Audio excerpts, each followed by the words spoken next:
This is the Above Average Podcast, and you are listening because you want an above average life.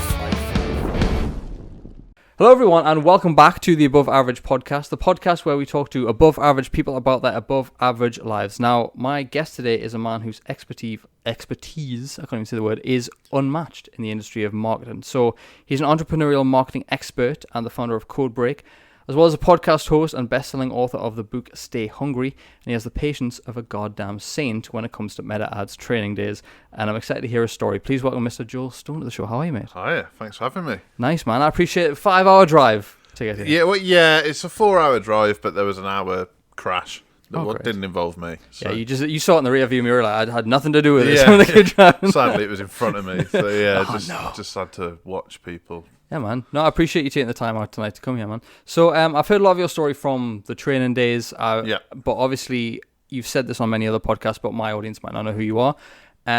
So I want to paint a picture for the audience. So what were you like back in the school days? What kind of person were you then? Where did you fit in sort of the social hierarchy? Okay, I'd say so when I was at school, or just after I finished school, In-Betweeners came out on TV. Okay. And that really resonated with me. I was definitely an in-betweener. Uh-huh. So I wasn't, I played football, I was sporty, I was in the sports teams, athletic teams and stuff, but I was also geeky. And so you didn't fit into any set circle. Yeah. I wasn't sort of in with the sporty kids. I wasn't really in with the slightly off the wall kids. I was just sort of a drifter. Yeah. And then In-Betweeners came out on TV, and I was like, I really resonate with that. That's I probably was Will, which is a bit annoying. But just going off on mad rants, but that make logical just sense. Taking a briefcase. No, I didn't. I didn't have a briefcase. But I never really enjoyed school. I didn't feel like one of the kids that really flourished around other kids and stuff, and particularly as I got older and you start to define what's applicable in life and what's kind of making sure you're behaving yourself. I struggled a bit more. I was a good pupil, I got good grades, but I just sort of found it a bit of a grind. What did you want to do? Was there any idea of what you wanted to do? So my mum says that the first thing I told her I wanted to be was a clown. So I've ticked that off. Great. But I wanted to work when Toy Story came out, which I can't remember what year that was, but 99? Probably earlier than we think, yeah. Yeah, maybe earlier than that, actually. Whenever it came out. I remember watching that. It was definitely earlier than 99, more like 95. Yeah. I remember watching that and going, I want to work with graphics. I didn't know what it meant, but I was like... I was going to say, I thought you wanted to be like a space ranger or something. Oh, I wish, yeah. I want to be a dinosaur. I want to be a slinky dog. Yeah, that'd be cool. So, I was set on it, computer graphics, something like that. Yeah. And that's the direction I took. So I did everything I needed to do. Went to college, did graphic design. Went to university, did graphic design. Got a degree in graphic design. Set up a graphic design agency. Ticked off the graphic design. You set up an agency at what age? So I did college, did uni, worked in industry for a couple of years. Then the 2008 recession happened. Trained to be an accountant.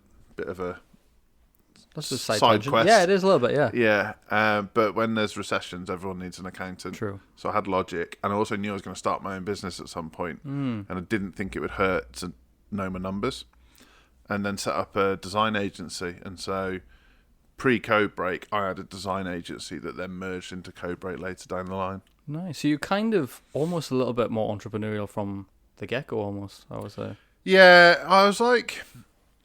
It's a weird one. My parents were real grafters, and they made me they didn't make me, but they heavily suggested that I got a paper round at 11 years old, and you had to be 14 to get a paper round. So they just did it in my dad's name or something, and then off you go. What was that, a 40-something-year-old guy doing a paper round? They're like, that's the spirit. Yeah. And where I lived, there's lots of hills, so I literally did have a tough paper round, which explains a lot. Oh, mate, you know what? I got a paper round when I was 14 as well, because I was sick of having no money. Yeah. And I literally, where I live is like a little village, and it's all uphill. Then the next street's downhill, then uphill, then downhill. Yeah, so yeah. mate, my quads were huge. Honestly, like it helped me with football and athletics Yeah, at school because I was a beast. But anyone that has a paper delivered, normally they've got a bit of money, right? So my logic was, right, get the round of the big houses, which I luckily did have. The problem was there's lots of papers on that, so it's heavy. But then when Easter came round and Christmas came round, you got a lot of tips. And so I always felt like amongst my schoolmates, even though some of them got pocket money or whatever, I always had like a bit of cash. Yeah. And so I could kind of like get my way around stuff a little bit and like act like I was sort of getting somewhere, but I wasn't like the kids that were traditionally entrepreneurial. I wasn't one of the... There's always that kid at school who brings sweets to school and sells it to the other kids. That weren't you. No, because I didn't get on with the other kids well enough to do that. I wasn't, and I don't know. Like I remember the kid vividly at our school that did that, and it was weird. Like he had like a bag full of wham bars, And you know what's worse? I don't think most of the kids that did that ever actually became entrepreneurial minded. He was on Dragon's Den. No, yeah, that's cool. Did you turn on? You're like, what the fuck? No, I loved it. So like, he probably came from like a family that was slightly disadvantaged, I'd say, and he was quite a weird kid, and always, you know, like, and I probably fall into this category too. The kids whose trousers were a bit too short, maybe wearing like a hand-me-down tie, that kind of thing. And then I knew him quite well because his parents used to shop in the supermarket that I worked in when I finished school. And one day I was watching Dragon's Den, and he was on it. No. And I was like, this is fucking ace. Like, fair play to the lad. Yeah. And then Peter Jones said he'd invented some kind of drone, this kid, and it was pretty cool. And Peter Jones said to him, you'll never get a patent for that. And all the dragons were out. And he did get a patent for it, and he did really well out of it. I like it. So I was like, fair play. If you've come through all of that, and I know he had a fairly difficult upbringing, like, fair play to him. Good on him. Yeah. Wambar kid. Mate, I loved Wham bars. Do you have the orange ones with a bit? There was like Tango and Wham, I think, together or something like that. Iron Brew bars. Ah, yeah, that was it. That's the one. Yeah, they were Wham bars. So have you had one recently? Not recently. Don't. No. Why the shit? You know, pre-podcast we were talking about cereal, and how in the 90s it was better. Same's happened to Wham bars. Damn, that's sad. They just taste like shit now. I don't get mixed up. We used to our school bus stop. This isn't in the podcast questions, by the way. This is so random off tangent. But there used to be where the bus stop was that picked us up for school. There was a corner shop next to it. So every morning was like mix-ups and stuff like that. And I remember it was like a choice. Sometimes it was a choice between getting the bus home. What's mix-ups? Like pick and mix? Yeah. Right. Did you not call it mix-ups? No, it must be a northeast. Oh yeah, I didn't know that. Yeah, mix up, like pick and mix kind of thing. But like they were kind of like set little shit white bags that they used to have out, and it was like so they were ready made. Yeah. And it was like some sort of shit licorice that I don't like, and then like some Haribo strawberries, Tang Fastics, and like usually like a gummy snake or something. Okay. And it was in the like white paper bags that fall apart. Yeah. Okay. The slightest little bit of moisture and they just crumble. What they are, yeah. Everything. Yeah, probably not, to be honest. Yeah, but like it was so.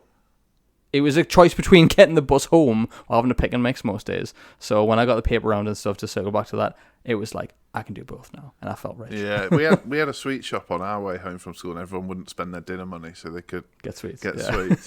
And it was pick and mix, and everyone would go up to the old lady on the counter and say, oh, there's 25p in there. And it would be like heaving at the seams. You'd be like, well, it's clearly like £3 worth of sweets in there. I miss good pick and mix. But so on my first training day with you, you opened up a lot about many of the sort of tragic events that have happened throughout your life and stuff like that. And I'll dive into a bit more of your mindset towards it. But can you, as much detail as you want to give, I know you spoke about this in another podcast, give as much detail as you can about these events. Okay. So I'm quite pragmatic about this. I don't know. So I guess for people listening, I tell this from a place of I hope it helps somebody who's listening, not because I want someone to play their violin for me. Absolutely. Yeah. So the year I was born, my uncle committed suicide. I didn't know him, but it happened 3 months before I was born. Mm-hmm. A week after my mum and dad got married, actually. Wow. So, and it was my dad's brother, and no one saw it coming. Mm-hmm. And so you can imagine the sort of stress and anxiety I was born into, Yeah. which you don't know as a baby, but you do twig when you're a little kid. Something's not right. And so grandparents obviously very distraught, dad very distraught, uncle very distraught. Lots going on that was just... Not ideal. Yeah, incomprehensible to a 2, 3, 4-year-old. And that was tricky, and it also coincided with a lot of my dad's mental health issues coming to the forefront. And I think people were aware that he was a bit of a character before this happened, but then he had a diagnosis, and it turned out he had bipolar, which used to be known as manic depression then, and that he was actually quite poorly.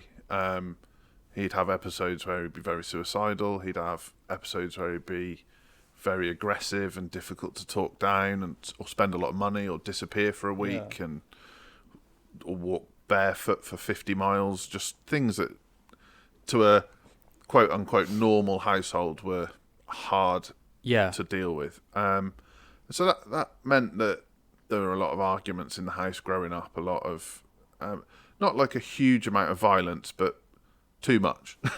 Any amount is too much. And as I grew up, me and my dad clashed a lot, because I obviously had hormones, and I was growing up, and I couldn't fathom that he was ill. Like, I knew he was ill, but if he was being unjust or angry or horrible to me, I'd defend myself, which made it worse. Yeah.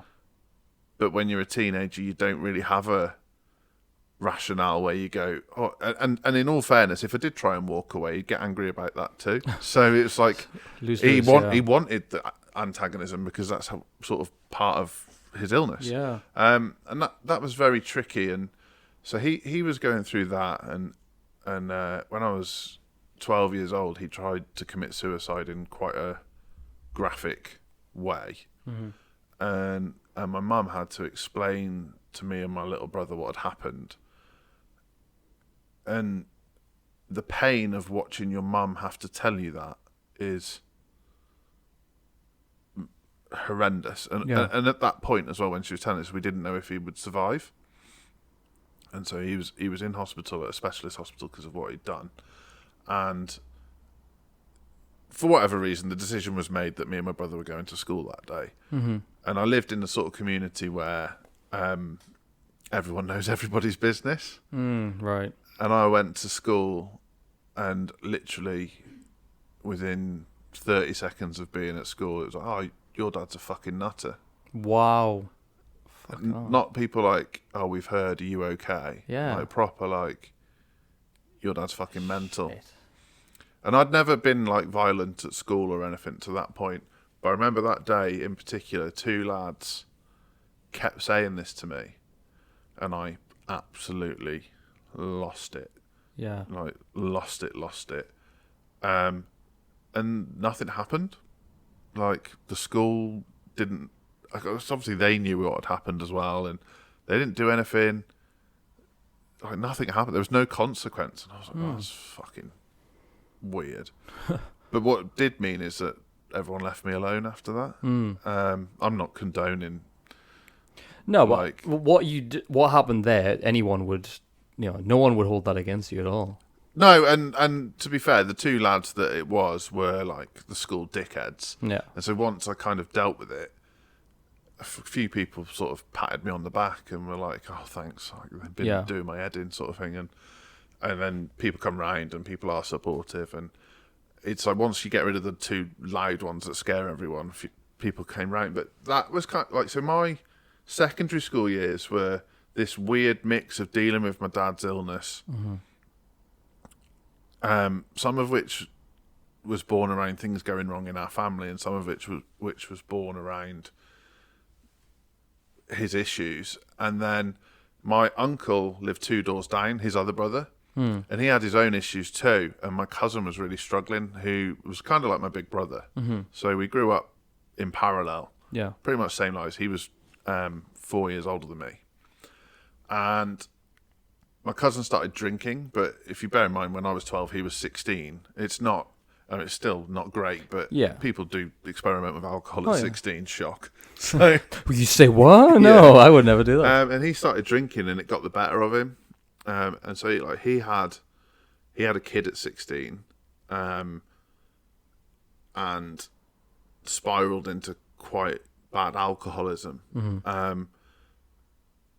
I still had to get through school, Yeah. but you can kind of see the effect it could have had on me. Yeah.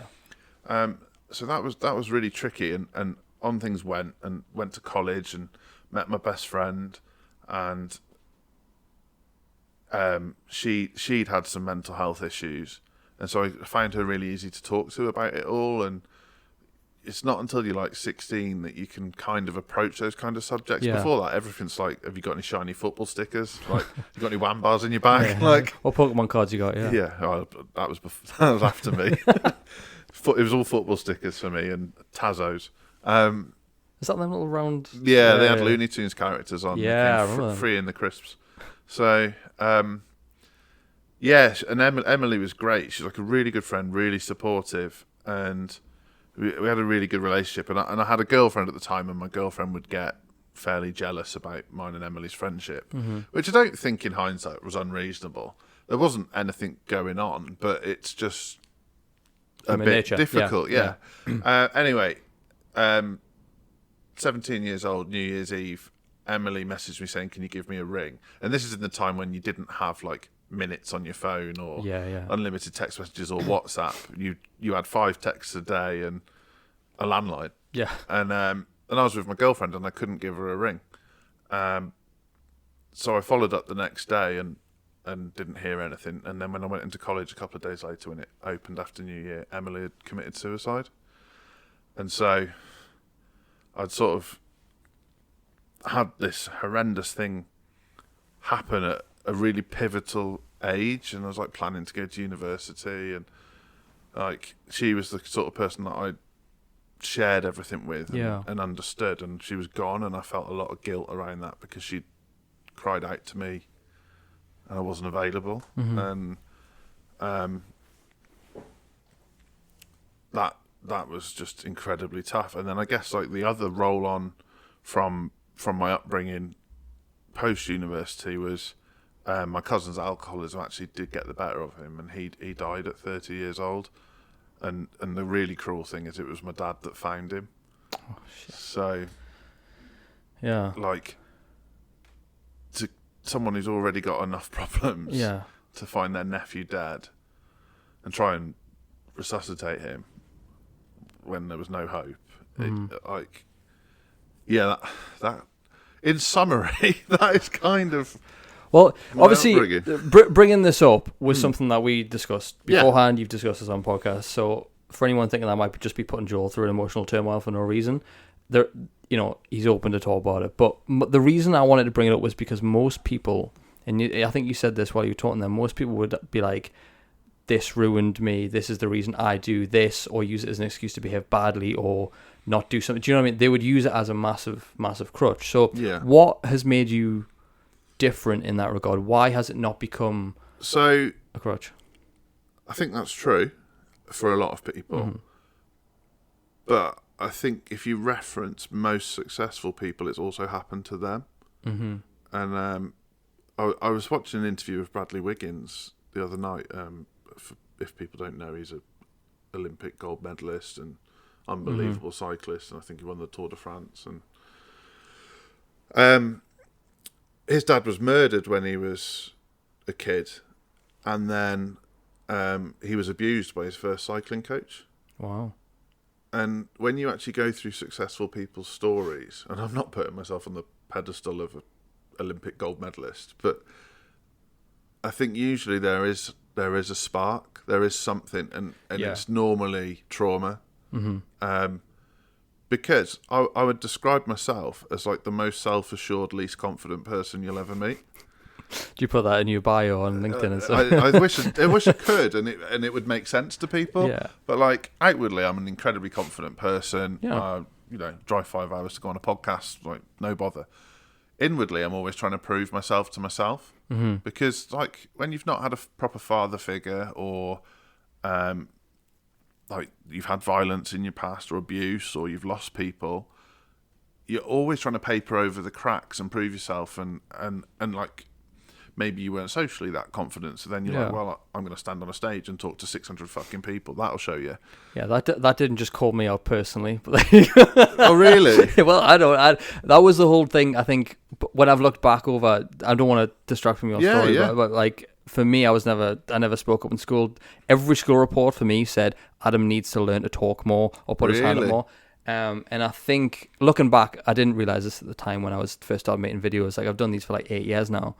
Was like I obviously just never felt heard in any capacity, and never felt like anything I said had meaning. But then when I found these motivational videos, and, this is me connecting the dots years later, I found that like me trying to motivate people was because I liked feeling that motivational videos give me. I wanted to give that to people so I could at least feel like my voice had a purpose and a meaning. So I love that. I think just to connect some dots. I could be completely wrong. I think if you'd read my school report, if the teachers were allowed to write the truth, it would have said, I wish Joel had shut the fuck up. But because I was almost the opposite, because I was always trying to prove myself. So like I didn't learn until I was like 15 that being the first person to put your hand up in class made you a fucking loser. And like, as sad as that sounds, I was like, I just want to win. Because I had such this competitive edge, and like I wanted to be good at football because my dad liked football, and I was like, well, maybe I can make my dad feel better if I'm good at football. So just practice like fuck. Yeah. And then I was fast, so I was like, right, I'm gonna fucking win everything. Yeah. Because then like that will bring some joy home. Or like in class, right, I'm gonna finish the test first. I'm gonna put my hand up first, and that hasn't gone. Like. There is a competitive edge to me. I'm the worst person at Christmas to play board games with. Like, I just tell my wife, like, she'll be like, do you want to play this? And unless it's something silly or calm, I'm just like, no. Like, we're not playing Monopoly. It's not happening because... Table's getting flipped, someone's getting punched. If you beat me, we're going to play again. And we're gonna play until I absolutely fucking decimate you, and that is not a good trait. That's weird. It's one of those things, when we're analysing our own psychology, it's like a lot of the stuff that makes us good in some area is like a double-edged sword. It's like a blessing and a curse at the same time. 100%. Early in our relationship, so pre-marriage, she invited a friend to our house that we'd just bought, and we'd got Game of Thrones Risk, and if anyone's ever played Risk, it's long. It's like 5, 6, 7 hour strategy game. Yeah. And we played the first time and they cheated. And it was like, how people who are normal and don't take life too seriously play games. They just did a little thing, but it gave them a massive advantage and they won. Yeah. So I was like, we're going to have to play again. But her friend was like, I'm not playing again. So I'm not a complete maniac. Let a friend go home. Didn't make her play again. Just bolt locking the door and stuff. And then Hannah and I, the following day, played again. And it was apparent after a couple of hours that I was going to win. Mm-hmm. But there was probably another 4 hours to go. And I was like, no, we're going to see this out, Hannah, because we need to see if I definitely win. And I'd say that's the last time we've ever played a serious board game together. Wow. And that's not a great reflection on me, but like you say, that trait has served me well in other areas. Yeah, absolutely. So you've mentioned in the past that you feel like people don't always need to be resilient. Now I'm curious about what you mean by that exactly. So I think, and I could fall into this category, but there's a lot of like bro tactics online for how to be successful, bro science, how to be a better person, and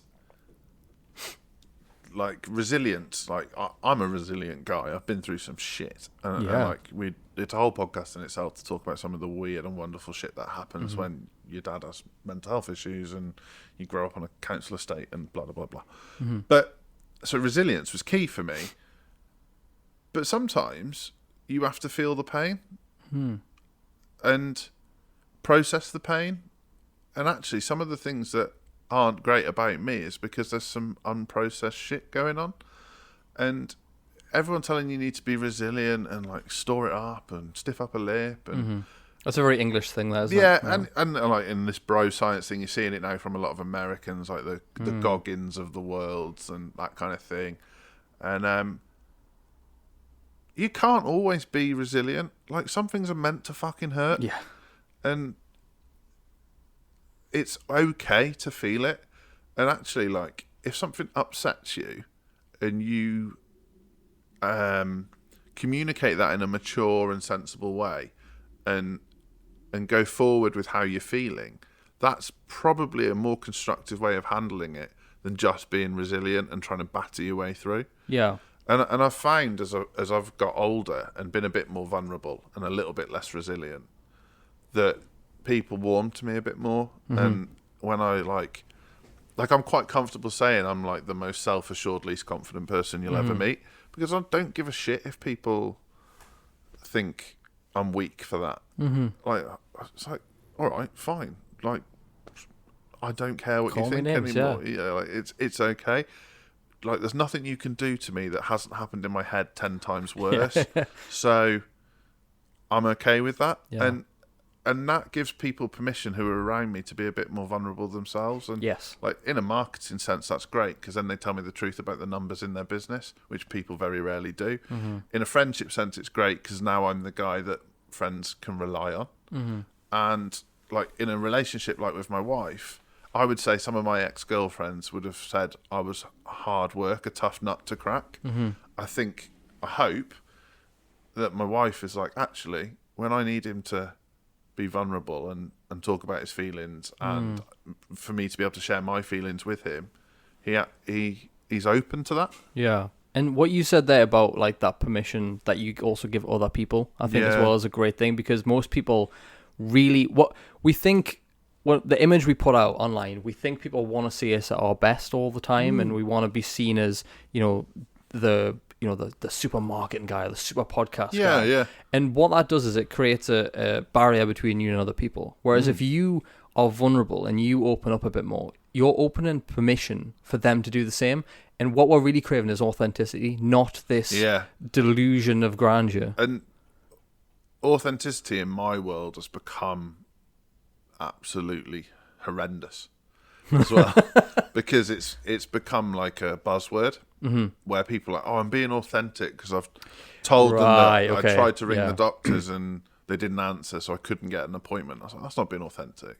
That's attention seeking. Yeah. Like, or virtue signaling kind of thing. Yeah, we've all got the friend who's like, does anyone know the number for the doctors? Because I've got a poorly little boy at home. It's like, fucking Google it. Yeah. Fucking hell, I hate that as well. Yeah, and that isn't being authentic. That's like you say, it's like the opposite. I don't know. It's not virtue signaling. I'll give you an example. So I was with a group of guys once, and we were all kind of into the development space. Yeah. And we were all like on our own little journeys of trying to become more authentic, trying to become more confident, etc., etc.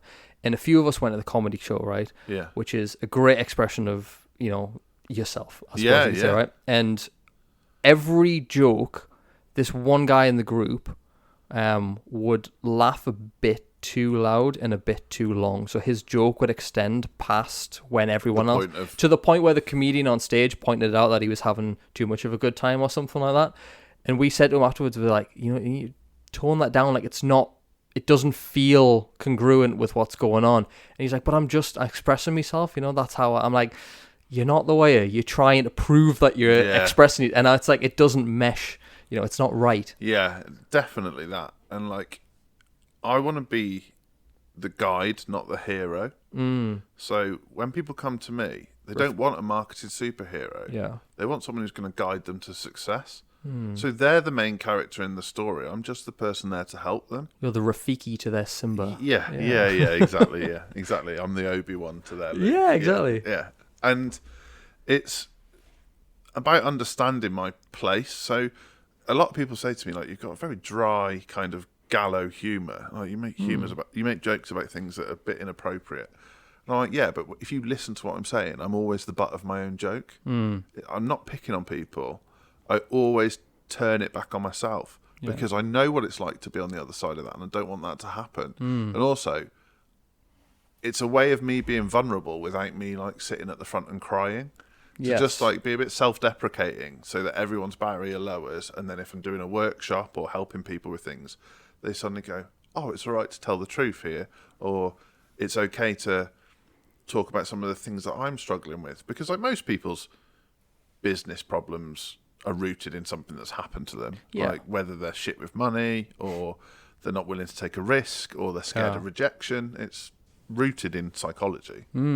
Interesting. And speaking of the talks that you deliver, I want you to nerd out a little bit for our next section. So obviously, I purposely didn't listen to many podcasts. I listened to part of one that you sent me the other day. And I don't like to listen to other podcasts that my guests have done, because then I feel like there's no surprise for me. And then I end up rehashing the same stuff. I'd rather just tread. Do you know that no one ever asks me to nerd out on a podcast? Ever. What, they just ask you about you the whole time and then that's it? There's a very story-led, or they'll be like, what do you think is going to happen in marketing in 2025? No, I don't give a shit about that. I want you to talk about what this podcast is getting your brain out there. So I wanted to start with people so they can relate to you. Now we're getting to the shit that people nerd out for. So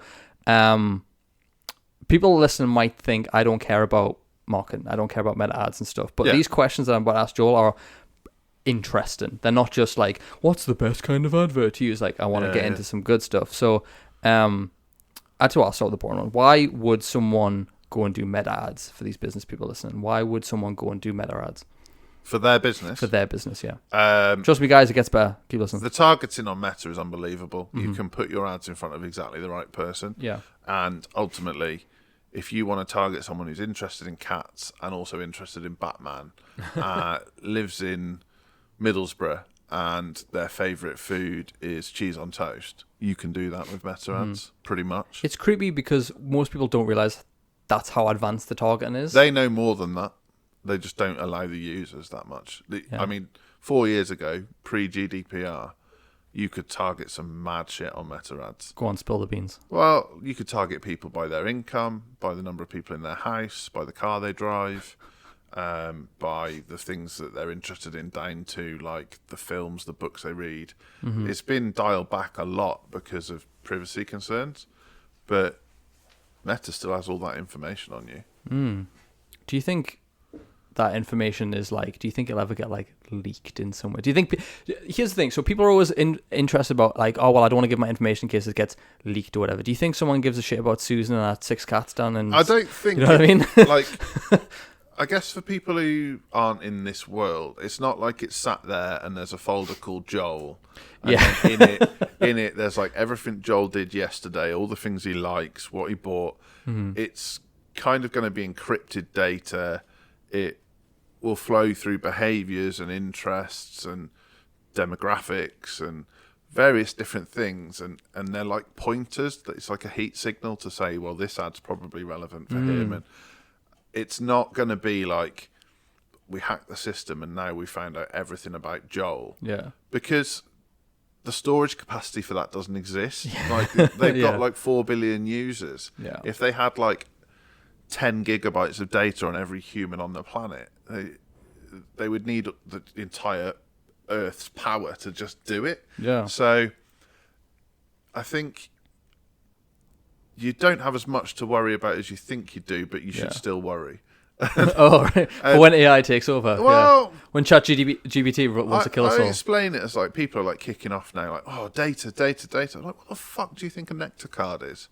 It like came out in the 90s. That's actually one of my next questions, actually. Yeah. Really? Yeah. Well, so I wanted to talk about, because the last one, I don't know whether it was the last training day I had with you, Leslie Mort, who's also been on the show, was at the back, and she said something about a Tesco Club card. Yeah. And she was saying that she went to Tesco, bought some fucking dog food or something, and then used that club card, and then later got an advert for dog food. And she was like, how do they know this? So people have said things like that, like they've heard, like their Alexa's listening to them or whatever, and you had an explanation for why that happened. So it's to not put everyone's mind at rest. It's not listening to you. Yeah.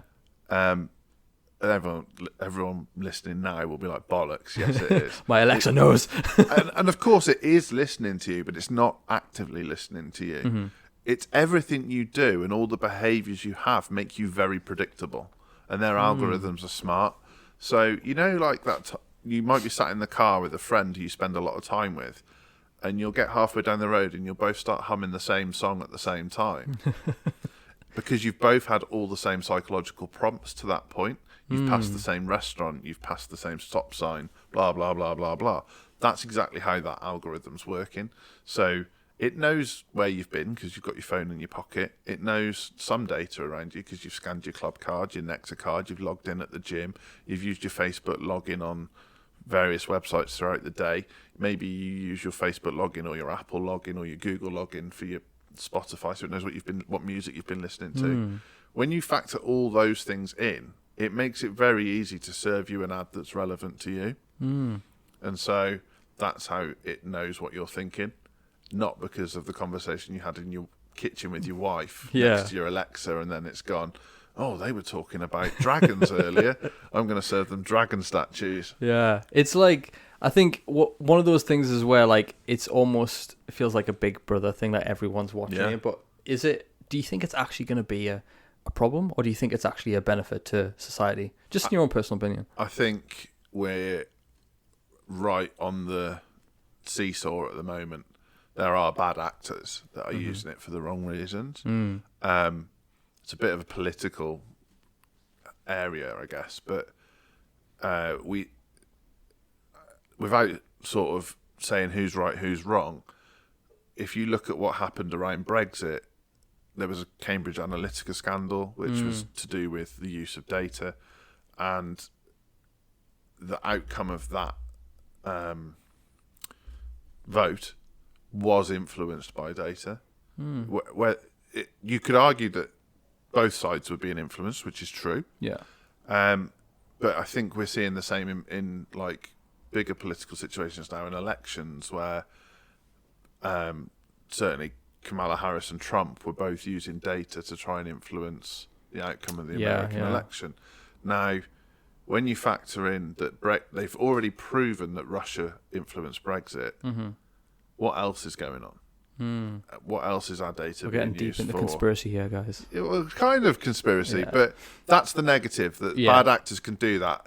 As simple as, if you're unsure what I'm talking about, if Elon Musk, who owns one of the biggest social media platforms in the world, decides to endorse one of the political candidates, that's going to make a dramatic difference to that campaign. No, 100%. Whatever you believe.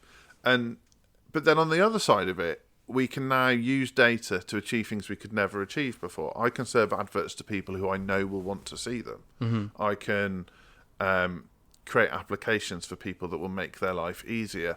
Disabled people can do things now that they couldn't do before. True, yeah. And so it's a bit like when everybody got access to books, all the people who could read were like, shit, this could be the end of the world because everyone's going to have the knowledge. And then the same thing happened when the internet came along, and now we're seeing the same with data and AI. And I imagine in 50 years' time, there'll be something that we can't conceive now that we'll be having exactly the same conversation about. Yeah, I mean, I made a post the other day actually about with the AI stuff as well, and I was feeding ChatGPT all the stuff about me. I was giving it loads of prompts and stuff, and asked it to make like me doing a podcast and stuff, and it just made me look like a ride-head monster. I don't know. I've seen. And I was just like, everyone's going like, yeah, it's going to take the jobs. Like everyone knows everything. I was like, ChatGPT literally can't even spell the name of my podcast and thinks I'm a ride-head. So no, I don't think we're at the stage yet where it's going to be Terminator level. What I think is interesting is that if that's what they let us muggles play with, what have like the American military got? Very true. Because I can make ChatGPT do some mad shit. Me and you have had conversations on ChatGPT. Yeah. Because you have a ChatGPT of you. Yeah. Well, and it's remarkably similar to me. Yeah, it's creepy. I use it all the time, man. I'm someone going on. Sent me a video today of them using Joel GPT and the result that it gave them. And he was like, this is exactly what you would have said. And I was like, yeah. That's quite scary. So imagine if you could scale that up 100 times with a budget of $3 trillion. Yeah. What have people actually got? But if saying that, if you, because you obviously uploaded like your book and a lot of the things that you've written and done to it, so it knows how you speak and everything like that. If you did that on a grand scale, if you took like everyone who's, like wrote books on a very specific niche, put them all together, you could have like the smartest thing in that subject. Like it would know everything. That's exactly what's going on. Yeah. Like I did something the other day just to demonstrate to my team what you can do with free tools. So I uploaded my book to Google Gemini, which is Google's AI platform, and they have something called Notebook LM. That then created a podcast of two people talking about my book. And it's just two American people, and there's inflections in their voices. They interrupt each other. They take breaths talking about my book. And then I was like, I wonder if I could take this a step further. So I downloaded the transcript of person 1 and the transcript of person 2, and then put it into a voice synthesizer. Wow. And had Hulk Hogan and Mr. T talk about my book. Fucking hell. Remember when everyone was obsessed with sat-nav voices and stuff, Yeah. and that was like the peak of technology? Yeah, Fucking so hell. this was like a realistic conversation between Hulk Hogan and Mr. T about my book. Damn. Was it a good conversation, I hope? Yeah, it's really interesting because they delve into the things that we bring up. So it was like a You're going to have to send me that. I want to hear it. 35-minute podcast. I want to hear that for sure. So your Joel ChatGPT, is it Joel ChatGPT or is it Joel Just Joel GPT? GPT, Yeah, I think. So obviously it uses a system that I believe you developed. I don't know, the pad system. Did you come up with that? No, that was it. So this, I'd only learned that from you, so I didn't know where it came from. So but it's the pass system. Problem, Pass? agitate, solve, and then Where'd I get a D from? I added the D in. Oh, okay. Problem, right, okay. agitate, discredit, solve. Okay. But So it's powerful. But I'm so not sure I could truly say that I added the D in. I've seen that elsewhere. So You've added the D elsewhere. yeah.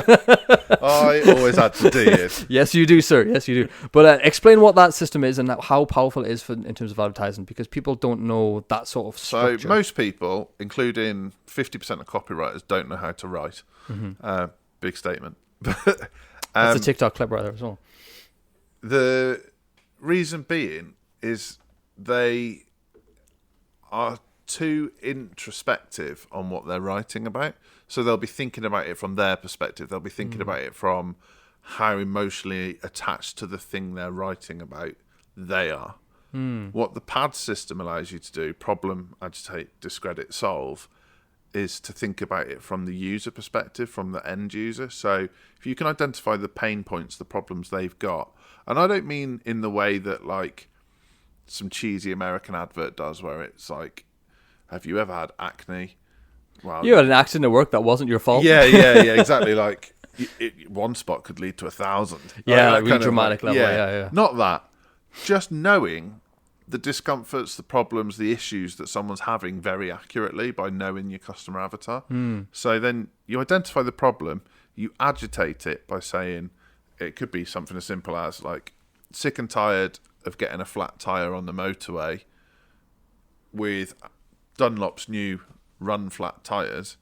So you've identified the problem and then you've like agitated it a little bit, or like sick and tired of getting a flat tyre on the motorway, and worse still, AA takes 3 hours to show up. Yeah. With Dunlop's new run flat tyres, It's that'll never be a problem it's again. like wound, salt, and wound kind of thing. Yeah, isn't it? yeah. So like wound, salt the wound, discredit the competition if you can. So sick and tired of always getting a flat tyre on the motorway. Worse still, the AA takes hours to show up. And to top it off, you tried changing to RAC and they took 6 hours. The good news is with Dunlop's new run flat tyres, that'll never be a headache again. Problem, agitate, discredit, solve.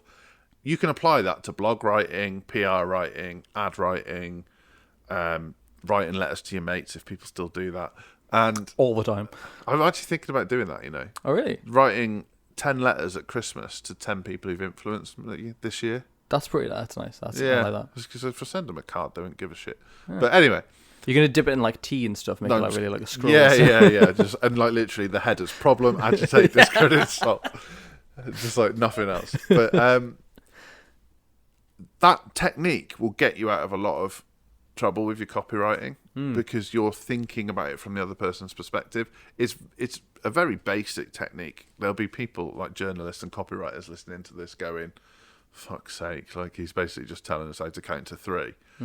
But it's just a really useful structure. Well, the thing is, like you say, like professional journalists or whatever, but small businesses don't know that. They're just spewing out and wasting money on these ads without using the system. They're just like, really big businesses do it. You go on the Curry's website and go look at a listing for a TV, and it'll just reel off a load of benefits that no one understands, like the nit profile of a screen, which, unless you're me, you don't know what that means because I'm weird.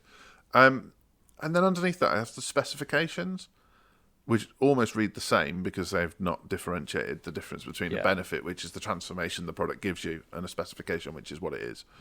And if someone as big as that is doing it, there's a lot of room to play. So True. if you're like the small electrical appliance company that every small town used to have but no longer has, you could really run on them, because you could advertise the same product and you might be charging a tiny bit more than Curry's, but you can talk about the viewing experience for the person on the other side, how the colours won't merge anymore, how you won't see like leaking in the picture, that there won't be motion blur when you're watching sport. Yeah. Like, actually get into the problems that people really have in their living room and describe it, and you just don't see it. No, it's funny. I've never really studied sales in marketing. I suppose they kind of go hand in hand. People separate them, but there's always like a crisscross between the areas. So I quite like blurring the line. Yeah, I mean, I think the best sales book I ever read was Way of the Wolf, the Jordan Belfort one, because I was obsessed with it. I think every guy secretly wants to be. Sell me like this pen. Wolf. Yeah. But people even get that wrong though. The sell me this pen thing. They don't understand that the problem with it. Like, I think at the end of it, for anyone that hasn't seen it, there's a famous scene that's like, sell me this pen. And Jordan Belfort gives the pen out, doesn't he? And he's like, sell me this pen, and everyone's like, it defies gravity. And it's like, it writes upside down, it can go underwater and all this stuff. But then he hands it to one of his friends, and he's like, write me something down on that bit of paper. And he's like, well, I haven't got a pen. He's like, here you go. It's like supply and demand. I've seen a clip of someone say, can I have your autograph? And he's like, oh, do you need a pen? Yeah. I was like, nailed it. It's like asking the right questions as well, but not getting into the mindset of like my brother's just got a job in, I'm not going to say the name of the shop in case people go hunt him down, but he's got a job where there's a lot of furniture and stuff, right? And I was saying to him, like, if people come in, he's like, don't try and list off the benefits straight away, find out what their needs, like, say it's a sofa, it's like, are they looking at sofas? Do you need a sofa first of all? Very basic question, but it's like if you go in and they're looking at it and you just go, oh well, this does this and this, and they're like, I'm not fucking looking for a sofa. And it's literally a simple open question like, what brings you to our store today? And you're going to get like varied answers, but it could be, we need a new 3-piece suite. It could be, our current chair is really comfy, but after a couple of hours your back hurts. And so you ask exploratory open questions to start with.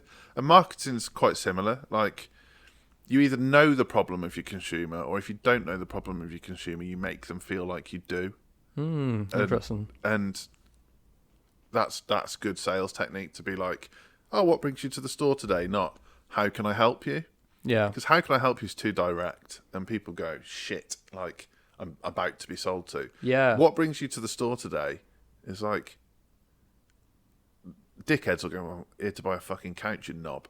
But like, well, at least then you've got an answer and you know. Slightly less aggressive people will be like, oh, actually, we just need like a footrest for the sofa we bought a couple of weeks ago, but you were out of stock when we bought it a couple of weeks ago, so just come back to double check. Yeah. All right, you've saved yourself a whole load of hassle from going like, hi, my name's Joel, and I'm going to be your personal sofa assistant today. Cheesy salesman. How do you like to sit down? Oh, on your bum. Interesting. Yeah. Like, and on it goes. And you're like, fucking hell. I always loved, you seen Breaking Bad? Yeah. You know, Saul Goodman. I always fancied, like, I always thought I could try that. I could be a Saul Goodman of, like, sound stuff. He's like, he is the closest American character to, like, Del Boy. Yeah. From Only Fools and Horses. Yeah. Where it's like, can he actually do any of the things he says he can do? Or is he just a wheeler dealer? Well, I've been watching this guy at the minute who like, because I'm taking my brother through Better Call Saul, because I've never seen it. And I was watching it as it came out. It's nice to watch it again all these years later. And I'm like looking at like the scams that he runs and stuff, and the way he gets into people's heads. Yeah. And like plays to their ego and the problems that they have and stuff. And I'm like, write this down for advertisements. Literally, it's great. If you're struggling to sell whatever it is you do, start thinking about other people's egos. And I don't mean their ego like they walk into the room wearing a shiny jacket, shouting and demanding drinks. I mean the things that like hit a raw nerve with them, the things that hurt them. Yeah. So if it's someone that like loves the gym, like we're sat above a gym now, you can start thinking about the things that might dent their ego. Or if it's like someone who's really interested in like cars, what might dent their ego, and you can start to pick apart elements of their personality where they actually have pain or discomfort, and then solve it. It sounds manipulative, really, but it's not. It's like you're helping them at the end of the day. If you solve it, it's if you're a snake oil salesman, it's like having a superpower, but you've got to use it for good. Yeah, because you could use it for bad. True. And there are plenty of people. I mean, we've all come across these things on social media where they promise you the earth and deliver nothing. Yeah, mostly Forex people come to me. Forex. There's loads of like gut health products at the moment that I think are just targeting me constantly. Where I'm like, I think I've reached an age. That's what it is. But I'm just like, fuck off. Like, I get them all the time, man. It's like, I see your podcast going. It's some guy that I haven't spoke to in like 6 years. Like, I see your podcast going great, man. Have you ever thought about Forex trading? No. And like, I literally work with a trading coach, and he's the only one I've ever met who's legit. And because I work, and we also do this marketing, funnily enough. But so we have to research all the other ones. The claims they make are insane. Oh yeah. But they make those claims because it plays to the ego of the people who want to do it. Yeah. And the way you cut through that shit is by presenting fact. And so few businesses are willing to present fact because they're terrified of getting found out. When actually, when you present fact, you give yourself a base to play from, a base of expectation. And in marketing, that's really good because the best technique in marketing is to under-promise and then over-deliver on the service. Yeah. If you over-promise, you're fucked. Yeah. We took that, I think, I don't know whether we took that from you here, but we obviously people think of us as kind of the gym business kind of thing, right? But the lengths we'll go to for clients is unmatched, I think, in any other gym. Like we have next door, I'll show you after this, there's stacks and stacks of blue cardboard Foley boxes, and they've all got any client that signs up, it's like a Luke's book. There's like t-shirts and stuff. There's loads of stuff that's just extra bits and pieces, and everyone's accountable to us. Like we go above and beyond in that. Just a little pitch as well. We go above and beyond. Boxes. Yeah. I wonder where Luke learnt that. No idea, Joe. No idea. He's got you on speed dial. But for all the training days I've done with you and all the ones that I haven't been to, you obviously like. Because I've been into ads for quite a while before I came to your training days, and there's some people in the room who just don't get it. Yeah. And that's why I said you have the patience of a saint. We're not naming names, but have you? What's like the weirdest sort of random questions that you've had at these training days where you kind of have to stop and breathe for a second? Where you're like, are you serious? So I used to get agitated, and used to be like, what on earth? And now I find it amusing. Yeah. Because I have to. Like if I didn't laugh, I'd cry. And I get all sorts. Like you've been in the room, and you'll get to like 5 hours into a 6-hour day, and someone will ask a question that I cannot believe they're asking that at that point. Like, so when are we going to look at ads? I'm like, we've been in the platform for 3 hours, and you get some really strange things. Or like, could I run an ad so people get traffic to my website? Yeah. How do I do that then? Okay. But you don't know what you don't know. Yeah. And I've sat in many masterminds. I literally said to someone today whilst I was driving here, like, and I was at school as well, like, I'm a geeky guy. So I feel like that kind of intelligence is strong for me. But I've met people who don't have that at all, but are far more successful than me. Because they just go and get shit done. Fair. And they're not overthinkers, and they just make shit happen. So I'm in no position to judge at the front of the room people that ask silly questions, because some of the people asking silly questions are far more successful than me. And actually, I learn a lot from those. Silly people. Well, from those silly questions, like I said, they're not silly because there's no silly questions. There's only silly answers, I guess. And every problem is my problem in that environment. So, if someone asks me something, I haven't done and I think it's silly. Like, how do you turn these ads on? I haven't done my job properly because that person didn't grasp. I also think people look at the meta ads thing. For those who haven't seen it, when you first see it, it looks confusing as fuck. It is. But once you sort of understand how a lot of things work, like you don't have to run as a small business here. We do pretty well on adverts, right? We don't know the ins and outs of how it all works. I'm still learning it. It's always changing. But when you look at it at first glance, you're like, oh my God, I'm never going to get the hang of this. And I think people instantly shut down. Like, I think, I don't know which training day it was. It was like a couple hours in, and like people ask, how do I get to that page? And you've been clicking this page like 8 times to get on it. And I'm like, why is it in front of your screen right now? Yeah, You've been looking at the whole time. So, yeah. And like, you also can't take it personally. Like, it's a workshop. So I was just going through the attendee list for tomorrow, actually, and I can go down that list and be like, well, they're coming to learn. They're coming for a day out. They're coming to hang out with their mates. Yeah. And that's fine. But there will be a core group of people in that room who really want to learn the platform, and it's up to me to give them as much information as I can. And I just but you deliver it very well. Thanks. This is I'm not just saying this because you're on the podcast, but you deliver it very well. You're very calm, you're methodical, you go through it bit by bit, stage by stage, and everything has a reason. You're not like, oh, look at this cool thing you can do.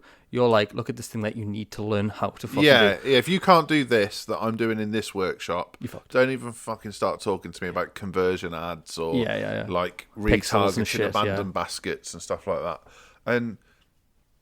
But you, like, the risk for me is I always get someone who's got a little bit too much knowledge in the room, and they always pick the wrong fight with me. And well, they think they know more than you. And we've mentioned that I'm competitive, so I have to I have to wind myself back a little bit, because there'll be someone who'll be like, oh, well, what about if I install 2 pixels on the website? And I'll be like, why don't you just fuck off? And I actually would say that in that environment, and everyone there would laugh, and then it would kill it. And I went, like, here's a bit of a humble brag, but I delivered a workshop in Barcelona recently, and it was somebody else's mastermind, and his presentation method is very calm, very factual and objective, and very polite. My presentation method is calm and objective and factual, but not always polite. So I will jump around and play with words and have fun with the audience, and like deal with heckles and sort of fake threaten people and blah blah blah. Yeah, that's great. So I stood makes it engaging. I stood at the front and said, we've all had a lovely time listening to Neil's stuff. I don't fucking present like Neil. Strap in. And you've set your stall out. So like, I know tomorrow morning it's the biggest group we've ever had there. I think you were there one time. I had to assign table captains. Yes. Because once you've got too many people in the room, you can't just have everyone shouting out. So I siphon it through table captains. Yeah, Hugh was my captain. Shout out to Hugh. Yeah, he did really good as well, didn't he? And so that's only incredibly patronising, but he did. Well done. Yeah, nice one, Hugh. He's a good lad, Hugh, as well. Whatever. Yeah, so you have to come up with methods to deal with the madness. Yeah. And then what happens when you do that is some of the silly questions get asked to the captains instead of to me.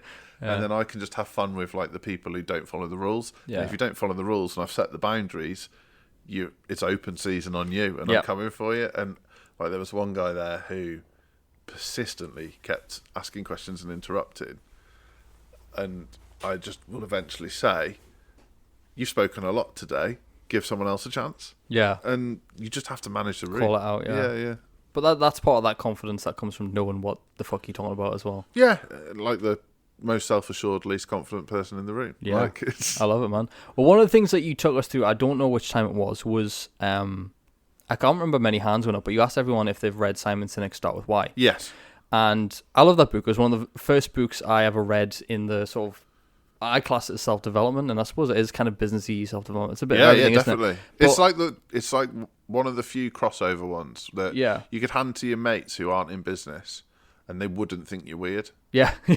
I never read Leaders Eat Last. I haven't read that one yet. I've got it, but I haven't read that one yet. But you asked everyone to kind of, you took us through an exercise of going through why do you do what you do. So what is is it the golden circle he calls it? Is that what he calls it? That's something else. That's something else. This is called the 7 stages of why, or 6 stages. Yeah. So why is it important? Why do you take us through that, and why is that important to you personally? So I do that with every new client that I get, and the reason is I need to know what someone's purpose is, because if for example, I've had clients that spend £5 a day on ads. I've had clients that spend 50 grand a day on ads, and that it's all subjective. It's all like, £5 a day to someone could be a lot of money. 50 grand a day to someone else could be no money, and so you have to sort of dig into what they're trying to do. So, like, we've got a client at the moment, and he helps people sort out sort of their family dynamic. So he will like go into a situation with a husband and wife or whatever it might be, and talk to them about what's going on in their family, how do they behave at weekends, blah blah blah blah blah blah blah.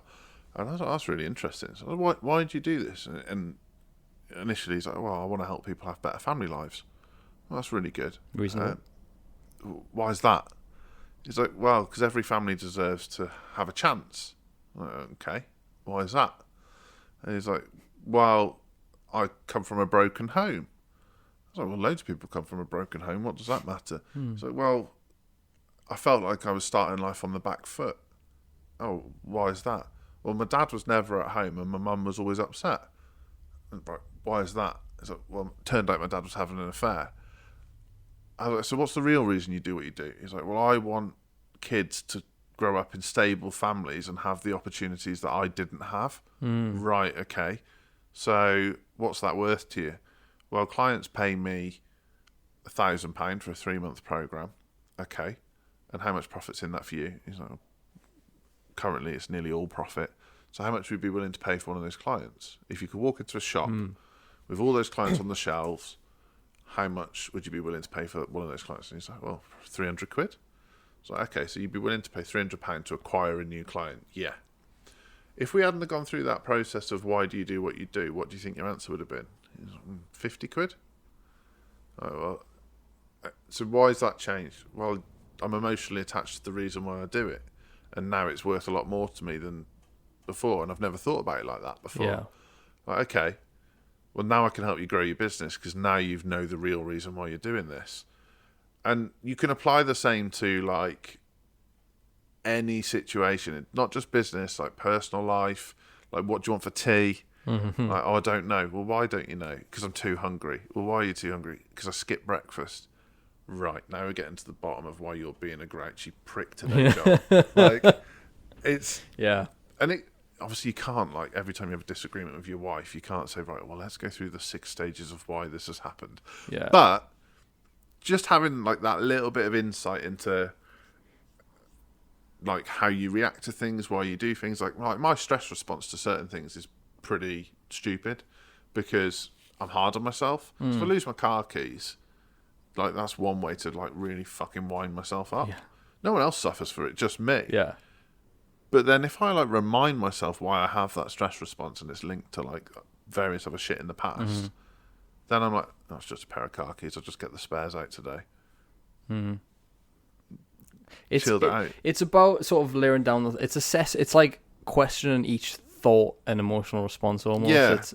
It's a skill that I don't think everyone has, and I think the world would be a better place if people did. I think a lot of people, not all people, but a lot of people don't realise you can separate your thoughts from you. And it's really important in business. If you're a business owner and you're emotionally attached to everything that's going on in your business, it hurts too much. You will age, and not like a fine wine. Yeah, more like a cheese. Yeah. So, it's that thing of, like, I'm emotionally detached from the outcome because I know I've done all the things I'm meant to do. And the reason I've done all the things I'm meant to do is because I'm pointing towards my purpose. I started with my why, as Simon Sinek would say, and it sounds a bit woo-woo, but actually it really helps. And I've noticed that when I'm really struggling in business or life, I've usually lost sense of why I'm doing what I'm doing. I'm doing it for the wrong reasons. Yeah. And when I get centered back to, like, in my case, it's help people and have fun. Why do I want to help people and have fun? Well, just helping people's not enough. It's got to be fun as well. Yeah. Why is that? Well, I've seen what happens when people don't feel like they've got help. Well, why is that? social services let my family down when I was growing up. Yeah. Why is that? Blah, blah. And when I get back to that and see that I'm actually helping people and start writing down that I'm actually helping people, it compounds. Yeah. And then I end up helping more people, and then they start helping people. So if I help one person, and then they help one person, and then they help 2 people, I've actually helped 4 people. Yeah. And then you like start to feel great. Yeah. And that's a much healthier way to run a business than fucking hell, this is a slog. Yeah. I mean, some person once called me a fake guru. Yeah. And I was like, I really sat with that for a while. I mean, this was only a couple of years ago. And I was like, why is it sort of hitting us? And when because I read a book called Self-Therapy, and I was blown away by a lot of the concepts. It's one of those books that, you need to read it at the right time, and some of the stuff doesn't quite hit right. Eckhart Tolle's Power of Now. Yeah. I read when I needed it. Batch it in it when you first read it, and you're like, what the fuck? But then when you actually need it, you're like, oh, okay. I can tell when you said you can separate yourself from your thoughts. I was like, Eckhart Tolle straight away, Power Now. But it's like, for me, when I started out with these videos, I was doing it from a place of like, kind of wanted to help people. Yeah. But it was more for my own satisfaction. I was like, I'm gonna be the cool one, So it was ego fulfillment, right? But I didn't realize that. And then as I started realizing that no one's actually paying any attention, I was like, well, why is no one paying attention? And then I was like, well, because I'm just doing this for me. I'm not doing it to benefit anyone else. And people have a sense of that. Yeah, right? and I was talking about topics that were just me ranting about stuff. It wasn't relevant to 90% of people who could watch it. And then I started thinking, well, hang on, how can my knowledge and everything that I've been through or whatever benefit other people? Change topics, views start to go up, comments start to come in. People start to actually pay attention because but if I hadn't assessed that and said, why am I doing this? And just kept bouldering through saying people should listen to me, I would have got nowhere. So I upset my wife with this. So she very recently had an operation, quite a serious operation. She'll be fine.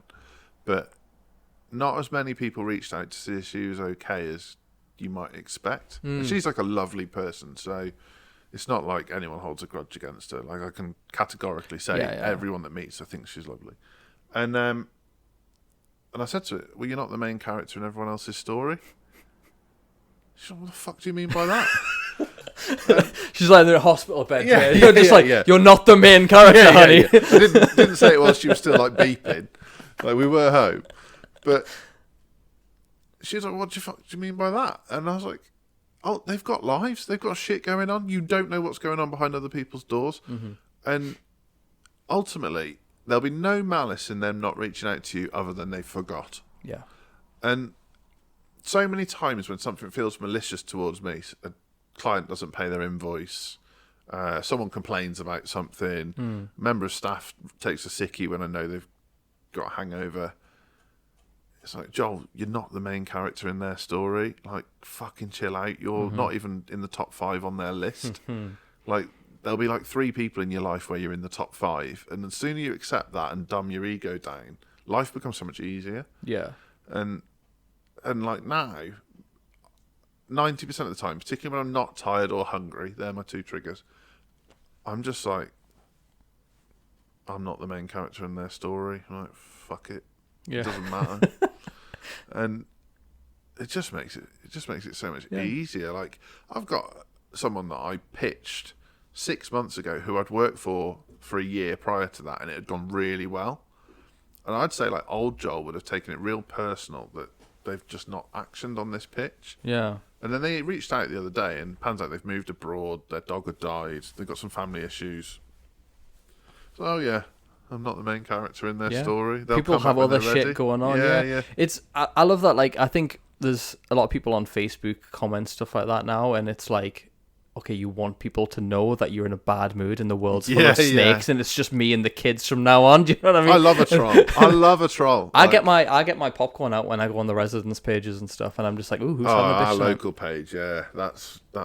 I mean, ours is all like farms and dogs, so it's not too bad. But I just think when people are posting these things, because people rant their stuff on social media now, like, everyone must care about my problems. I'm in hospital, I'm checked in, but I don't want people in the comment section, you know. And I'm just like, just get on with your shit. Let everyone else get on with theirs, and don't take it personally when people aren't bothered about your life. Do you think, and like this, not in a conspiracy sense, but like because the media and politics is so polarizing now and so like soundbitey and meme-ish, like it's so attention grabbing that people are starting to live their lives that way. So like you've got a hospital checkup. Oh, this is a good piece of content. This will get me loads, like it'll feed that dopamine hit of engagement. Yeah. And the same with trolls, really. That's what trolls are doing, is any engagement is good engagement for a troll, right? So they jump on your content and they're like, I'm sick of seeing your fucking adverts. Yeah. Like, your forehead's big enough that I could put a billboard on it. I've literally had that on one of mine. And I just like, are you okay, hun? To this, like, 67-year-old racist that's commented on my stuff. Yeah. Like, it's just like, mate, like, I don't care. Yeah. And you're hiding behind a keyboard. Like, ultimately, if we actually take a step back from this, you're demanding attention, probably because something's going on in your life. I think the problem is we're all getting further and further away from genuine communication, and I think what we're looking for is, well, an online like is quicker than a chat with a friend. Yeah. Or like, I don't do Zoom podcasts purely for the reason that I love in-person communication. Yeah. And the Wi-Fi in here shit. But I prefer that talk because I get to know them properly, and this is you can tell like by their body language if they believe what they're saying. Yeah, because they'll be like this if they don't, right? What, like, is it 85% of communication is body language? Something like that, I think. And like that's like a fake stat, but it's pretty close to something like that. And yeah, we've lost most of that, but there's nothing better that when you are with a group of friends and you're all just bouncing off each other. Like, there's no awkwardness. It's just like banter bus. Yeah. And I do worry sometimes that there are like whole swathes of people now that have never had that. You're probably right. I mean, if you think about how many people are online all the time, how many people are communicating with people that are distant, like texting people in the same room or whatever. Like, do you know what I mean? Yeah, it's ridiculous. I'm in like a group chat for people who are into NFTs, non-fungible tokens, and some of the younger people in there say things. And I'm like, have you ever actually spoken to a human in real life? Do you know what confuses me? And I've seen this a lot. And my brother used to do this, but he's got autism, so he used to really love old school YouTube gaming videos. Yeah, but the American ones, yeah, right? Not the English ones.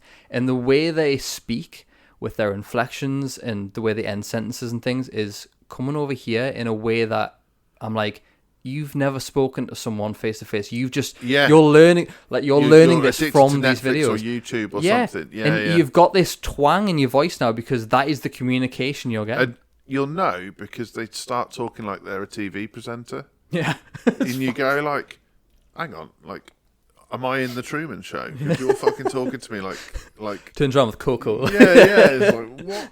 And yeah, I get that with staff. Like the younger staff, because they spend more of their time watching reaction videos than they do talking to other humans. They start talking like the people in the reaction videos, and they don't know how to talk for longer than 10 minutes before it's like, well, this deep, is deep conversation's tricky. I'm finding that with most people now that. We live in a society where you're right or wrong, it's black or it's white. Everything's very polarised. No one wants to discuss the nuances. And I'm like, all the fun is in the grey. Yeah. Like, that's where the best conversation happens. Yeah. Especially when it's healthy debate and not just two people screaming at each other. Yeah, like I went to some meet-up the other day with people who I don't know that well, but I know them okay. And we had like a 4-hour debate in the pub, and we weren't drunk. And nobody got angry. I was like, this doesn't happen very often anymore. Yeah. Like, 100%. It was just like, that was a really... Well, I'm not sure any of us knew what the fuck we were talking about, but... It was good crack. We had a great time. Yeah. It's like, I had a comment once on one of my TikToks, and I can't remember what we're talking about, but the comment was something about getting rid of capitalism. Right. Now, I'm not a massive political person. I don't delve into it.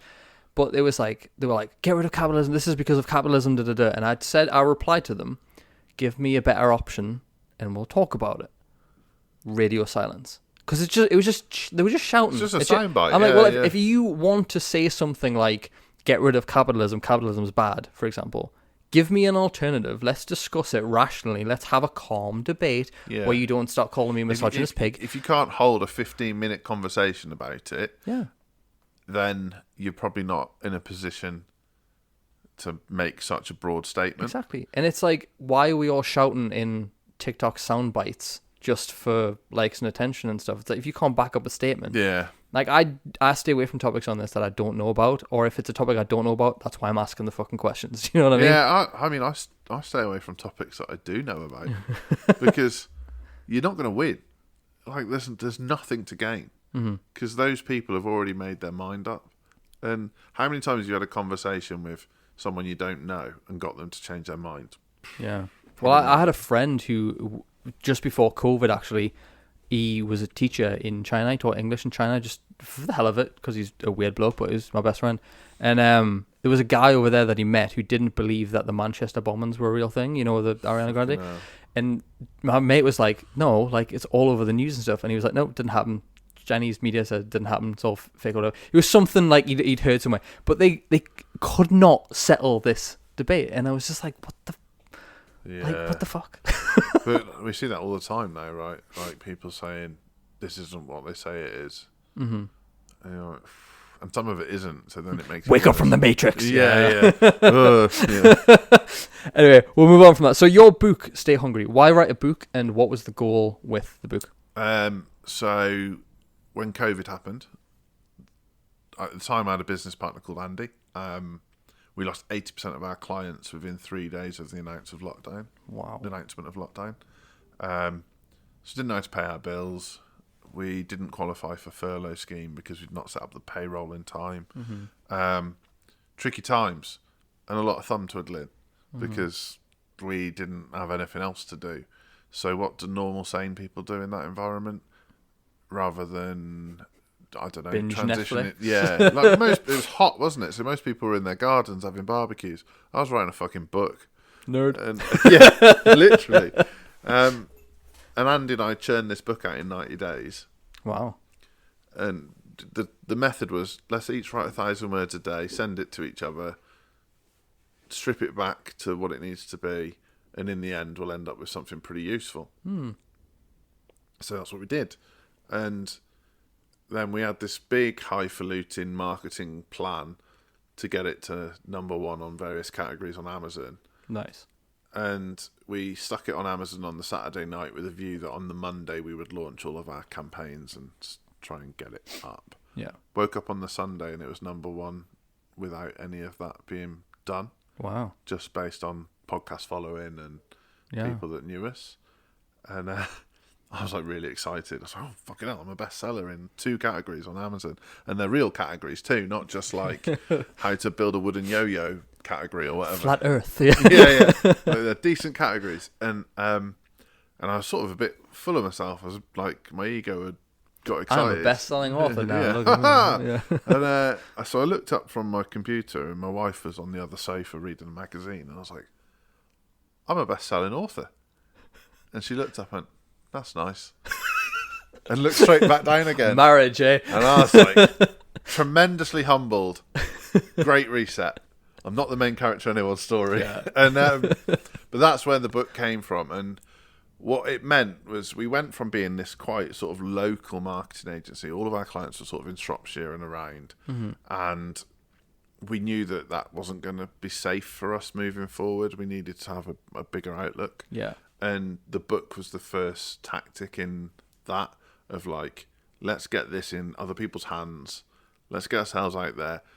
Bit of balls on the barbecue, really, because we were putting our opinion and our strategy in front of people who, in all honesty, were more established in the marketing space than us. So someone could have turned around and gone, bullshit. you guys are full of shit. Yeah. They didn't, and like a lot of people have actually referenced it now, and it's like it's a really nice thing. And it's an authority piece for your business as well, isn't it? Yeah, exactly that. And like I've had some lovely experiences around the book where I've been to other countries and people have come up to me with a copy of my book and said, Damn. will you sign this for me? And like it sounds really arrogant, and it kind of is, but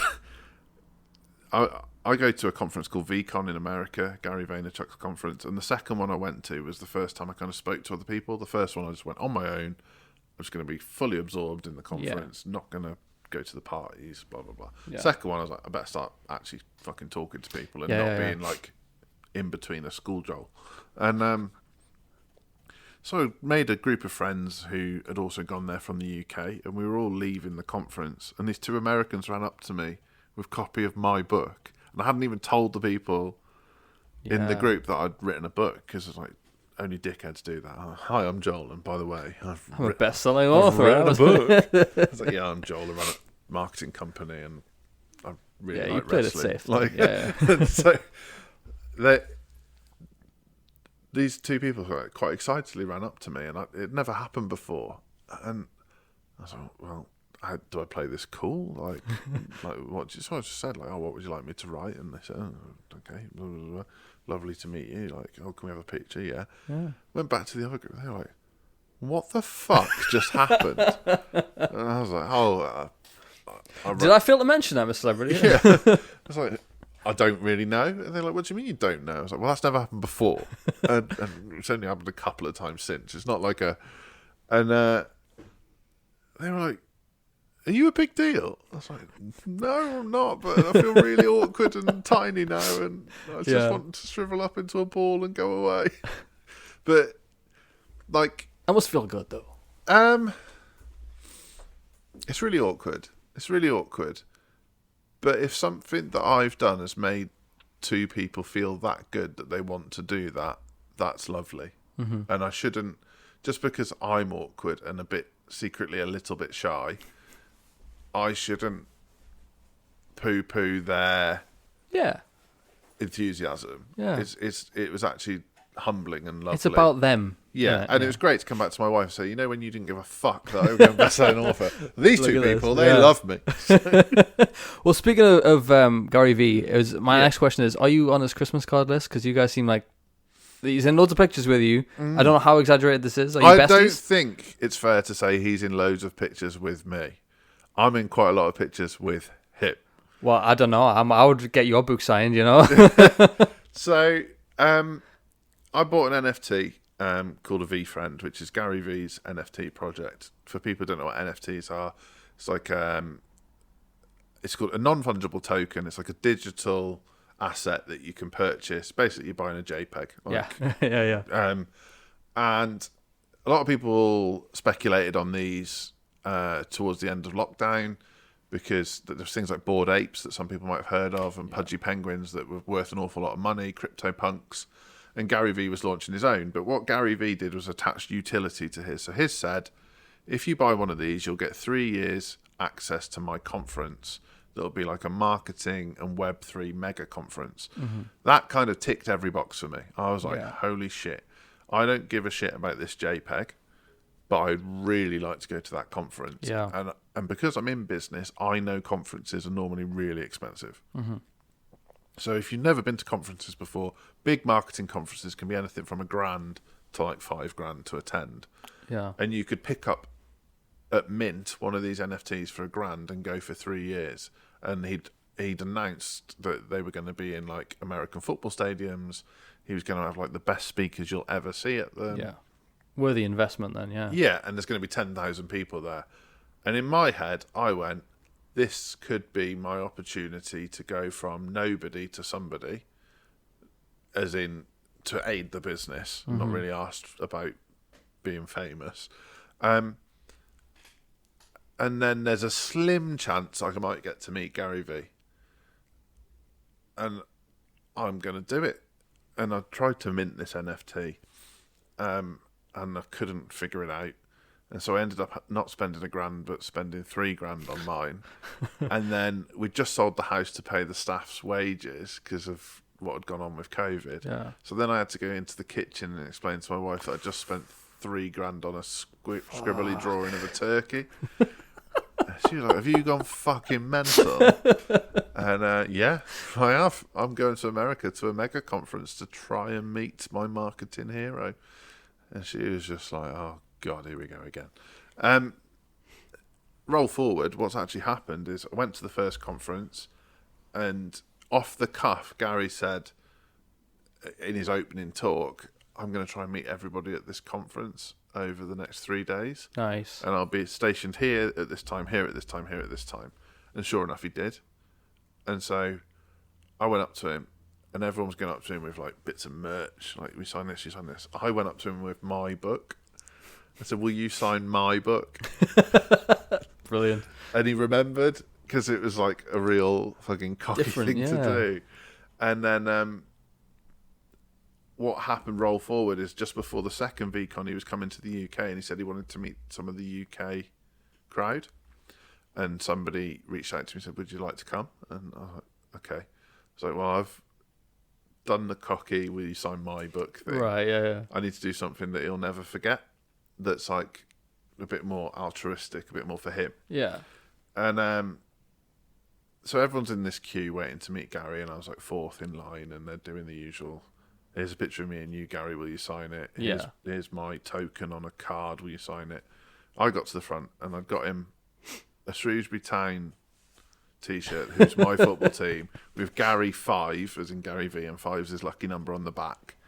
And then I'd written him a long letter with the title, "Fuck Ryan Reynolds." And for the uninitiated, so Ryan Reynolds owns Wrexham. Wrexham are Shrewsbury Town's biggest rival. Yeah.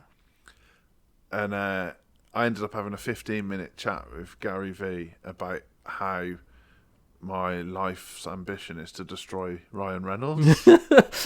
You heard it here first, folks. It's all like tongue-in-cheek, but he loved it because he loves sport. He loves like the whole, like, he wants to buy the New York Nets. Anyway, he wants to buy the Nets at some point. New Jersey Nets? Is it the Knicks? Is it the Knicks or the Nets? I can't remember. Football's Nets. Jets. The New York Jets, is it? Yeah. Yeah. Right, Sorry. okay. Nets. That's all right, mate. He wants to buy the Jets, and you say how much I like American football. He wants to buy the Jets, and so he gets it. And I was like, in the back of my head, it's a little bit egotistical, but I would quite like to buy Shrewsbury Town one day. I think by the time I ever get there, it will have become this unreachable thing. But I was like, this is a way to connect with Gary. Mm-hmm. Anyway, that happened. 3 months later, I'm in Indianapolis at VCon. He's like, "Hey, Shrewsbury Town!" Like, yes! Like, we're on terms now. We're on terms. And so I've met him 6 or 7 times now. He does know who I am. Mm-hmm. We're not mates, but I've been in situations and on calls where I can ask him business questions and get like a real answer, not just like the showcase answer. And the last time I met up with him in London, his whole family came, so it was really nice. Like, met his mum and dad, met his brother, who's a well-known entrepreneur himself, just with like a small group of people, and you're like, it's again really humbling to be given that opportunity. Like not one of the most successful entrepreneurs in the world, but certainly one of the most famous entrepreneurs in the world, has given me the time of day. Yeah, and I'm like some lad from Shropshire who makes jokes about himself. Right now you are. You're going to be Gary Vee's right hand soon. Codebreak's going to be bought by Vaynerchuk Industries or whatever it's called. There's maybe some planning. Oh, well, there we go. There we go. We'll not reveal too much. There's method to some of my madness. Yeah. But it's you were smart with that, which is what a lot of people would. They were ego gratification, sign this, do this. Oh my God, I got this with Gary. You played it smart. You played like a longer game. Yeah, so I wanted the benefit of his expertise, not the gratification of his fame. But you do have to play the game a little bit too. Like he's got an ego, so you have to make it clear that you've thought about him and like his logic and like the rule of reciprocity too. Like I didn't ask of anything of him really. I just gave, and like then human to human. Yeah, and then over time it's come back my way, and like he sent me a few things in the post that I'm like really fortunate to have, and I think that served me really well. That like I didn't just fanboy him. Well, you can either be a fan or a friend, so that's what they say. Really, I've not heard that. No, it was. I don't know where I've heard it, but it's like for most people who are have been in the space for a while or a little bit famous and they have a following, they say like when people ask them, "Do you like it when people come and take a picture?" They're like, "Yeah," but then they're after knowledge or whatever, and they say that's cool, but it's better when someone refers to you like human to human, like a friend. So be a friend or a fan. So yeah, and I really noticed some people are really good at that. Like when Gary Vee did this whole, I'm going to meet everyone. Obviously, he was knackered. Yeah. Like 10,000 people. He stood up all day. And you notice a few people are just like, how are you doing? Is there anything I can do for you? And you're like, to have the kind of awareness to do that when you're being told by security, you've got 30 seconds, get what you need to get done and get out of it. It's cool that there's people out there that think like that. Yeah. Meanwhile, you were like, he has a shirt. Gary! Gary! So, we talk a lot on this show, just to ask you questions for you, about men's mental health. And you did something called Joel's Million Meters Against Misery. I did. Yeah, so that was for Calm, is that correct? It was, yeah. Campaign against living miserably. Yeah, so talk me about that side of things. Okay, so obviously I've given some background to my childhood and stuff. Yeah. I knew in my teens that I was very emotional and didn't feel in control of my emotions, and I couldn't really pin it down, but there'd be times where I just didn't want to be around. But I didn't have I did have it available to me, but I was really scared to say anything to my mum, who was like my main parent, because she'd been through so much shit. Yeah. So last thing she needs is like a teenage kid coming in and saying, "Oh, by the way, Mum, I don't want to fucking be here." But I knew it wasn't normal. I didn't quite know how to like cope with it, and I would sort of think like, "Oh, maybe it's the pressure of what's going on with my dad and what's going on at home and exams and blah blah blah." I find it really tricky. I didn't know how to communicate my emotions. I partied quite hard, like got into relationships that were quite not toxic but overly passionate, let's say, and just a bit like I just knew wasn't right. Yeah, I was avoiding something. Yeah.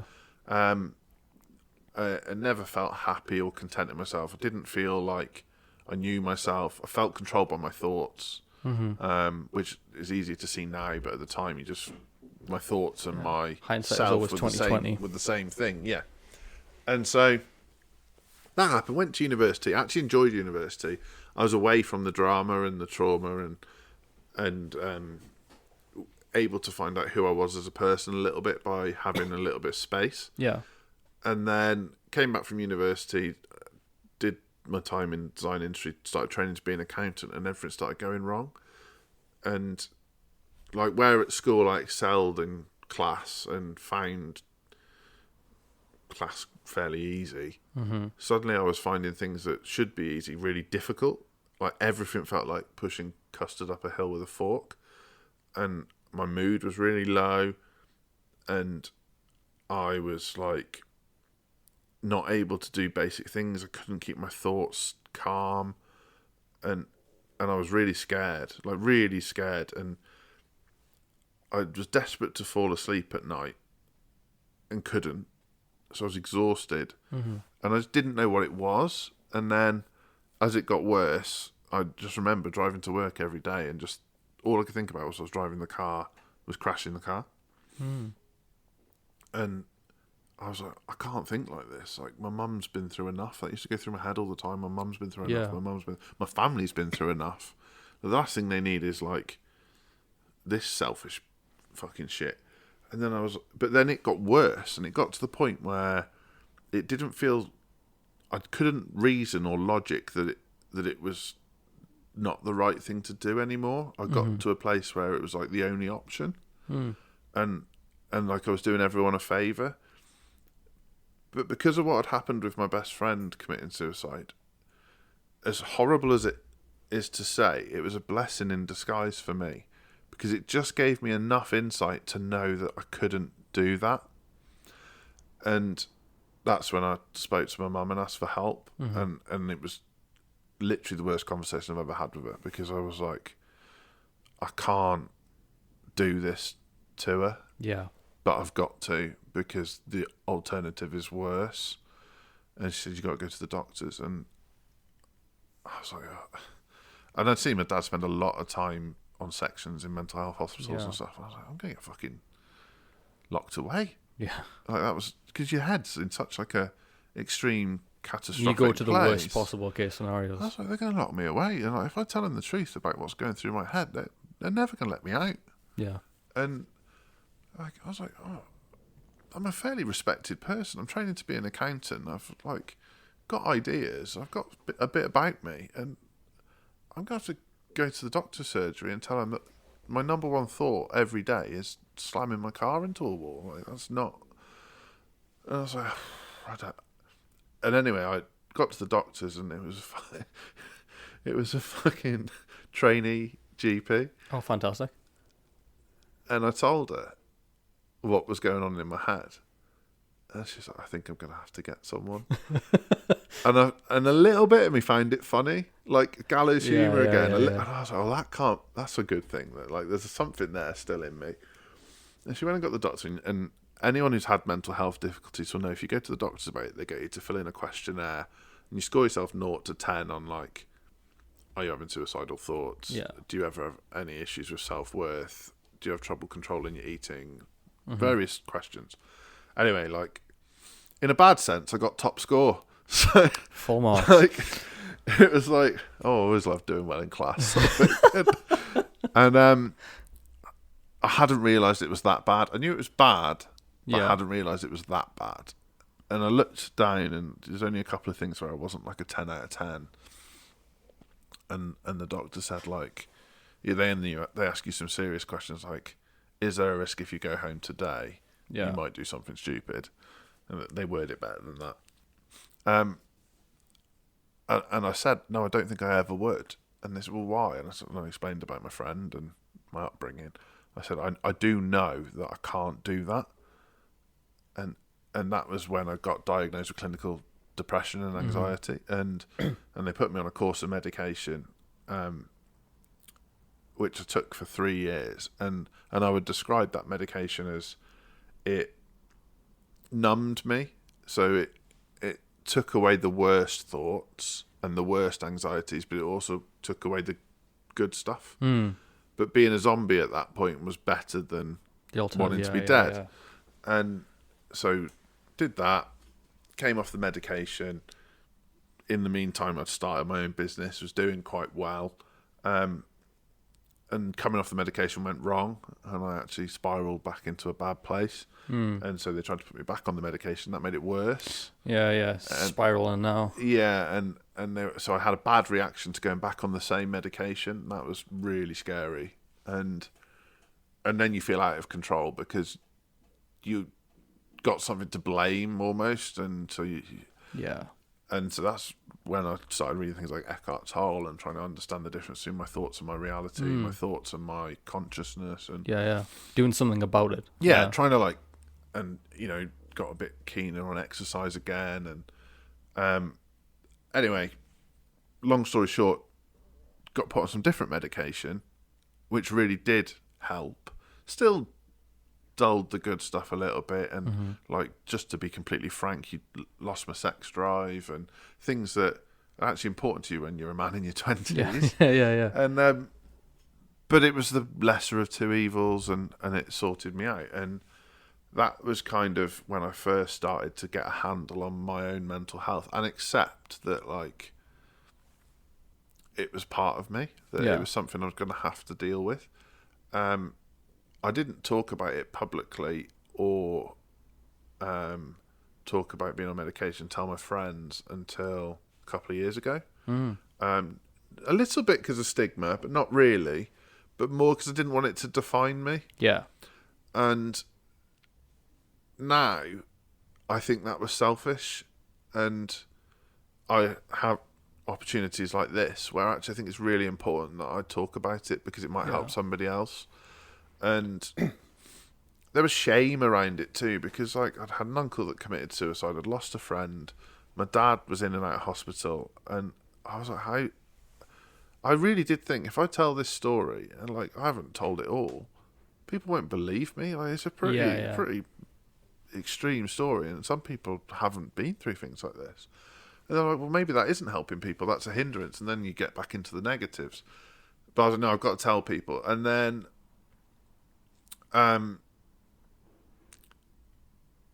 during COVID, there'd been a lot of cuts in mental health services. Yeah.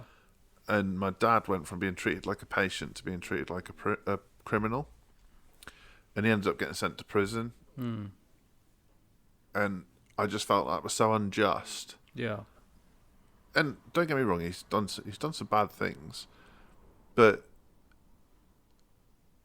he perhaps wouldn't have done those bad things if the support network was in place. Yeah. And I was like, I actually need to talk about this, and I actually do need to be open about it. And actually, even if it is part of me and it does define me, there's a greater good here that I need to speak to. Yeah. And so that led on, and when I, COVID knocked 7 shades of shit out of me as well, really, like with mental health and not knowing if the business was going to survive, and my own struggles. And once I got myself well and found a path to what I felt was my route to sustainable, healthy living, I was like, I'm going to do a fundraising challenge for a mental health cause. And that would be my way of sort of being public about my struggles and my family struggles without ramming it down people's throats. But also giving back at the same time. Yeah. And also, like, as you talk about on this podcast, men's mental health can sometimes be stigmatized or not talked about properly, or talked about in a way that, like, perhaps doesn't serve other men. Because I've heard the term that men's mental health is treated like the same as women's mental health, and that isn't ideal at all. Yeah. And I think if that was the other way round, people would get it. Because it's like, I think the thing that you're referencing actually is about that men just want to feel like they have a purpose in life. Yeah. And it's not necessarily about emotions, it's about having a reason to exist. Yeah, it's actionable steps as well. Yeah. And so I thought, I'll literally take some steps to raise some money. And thought, well, 1 million meters is a decent distance. Just a bit, yeah. And like, so it averaged from when I decided to do it to when I knew I had to finish by the end of the year, last year. It would have averaged 7.5 kilometers a day, roughly. Yeah. Which isn't a huge amount of distance. But you miss a day and suddenly it's fucking bad news. Then, if you factor in that I have the softest feet in the world, I don't know why, but I have incredibly soft feet. The only part of my body that hasn't aged dramatically is my feet. And I had blisters after the second walk, and I was having to buy like gel pads and special plasters. Yeah. I was like, fuck, I'm like in a bad way here, and I've done, I don't know, like 15,000 meters. Yeah. Like only 985,000 meters. Yeah, not many. to Halfway go. there. Yeah. So, and people were donating, so there was pressure. Yeah. But as I was doing the walks, I was filming reels and talking about why I was doing it and what I was doing it for, and people were engaging and saying how helpful it was, and people were privately messaging me and saying like, oh, I've had some of those feelings and I've never known how to communicate it, and you've just given me a really objective way of talking to my wife or my parents or my kids or whatever it might be. I was like, oh fuck, there's something in this. Like, and then it started to get like dark and cold because we were getting out of like autumn and into winter. It was like pissing down, and I was having to get up at 5 in the morning. Fuck. Yeah, so 5 in the morning, pissing down, -2, and I'm there with my coat on, wearing a fucking torch on my chest and a torch on my back so I don't get hit by tractors. Walking the dog, and the dog's looking at me like I'm insane. Like, what are we doing out here? And listening to like motivational speeches, trying to record reels.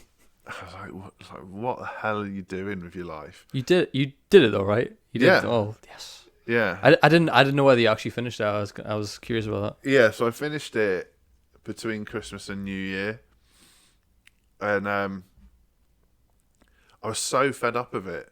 And I'd met my fundraising target that I didn't make any noise about it. Because I was like, I'm done with this shit. I don't need like congratulating. Yeah. Because the congratulations is for me. Yeah. I was like, oh, fuck that. Like, I don't need a pat on the back.